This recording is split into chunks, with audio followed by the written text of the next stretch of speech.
भुवनेश्वर में पहुंचिले रत्नभंडार तदारख कमिटी अध्यक्ष justice Arijit Pasayat. Bhubaneswar airport रे से पहुंची सेठारु सीधा कटक स्थित बासभवन को जिबे। 5 तारिख जुलाई 27 तारिख पर्यंत पुरी रे रहिबे जस्टिस पसायत।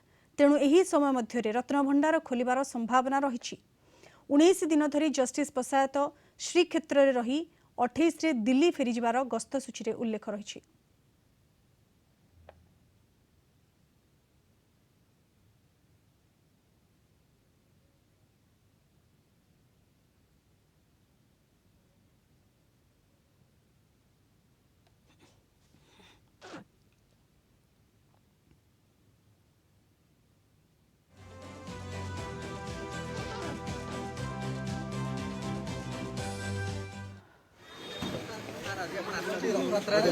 दर्शन करेंगे कौन कहे जय जगन्नाथ सर रत्नभंडार गणति गणति गोटे बड़ प्रश्न आपंकर रही कार्यक्रम गणति हम परिचालना बैठक शुण सेटा जो दिन सरकार खोलिबे देवे से दिन आम काम आरंभ हो तेणु देवे सरकार कहे जे आम यही दिन रत्नभंडार खोलू तापर गणति कार्य आरंभ होगा। 5 तारिख रे हाई लेवल मीटिंग अछि काली सर कोन मीटिंग रे आमे कौन मोडालिटीज गणिबार ताको मैच करिवार सेटा डिसाइड करिवो सेटा केवल खोला हे चलला पड़े ते मोडालिटीज सर 1978 रे खोला हितला तो बर्तमान एते वर्ष पर खोलिबो चैलेंज रहइबनी किछि दीर्घ वर्ष जगन सर जदि खोला जदि खोला हे ने देखिबा कोन होछि खोला हबो बोली लागुछि ई मासरे 8 तारिख खोला हबो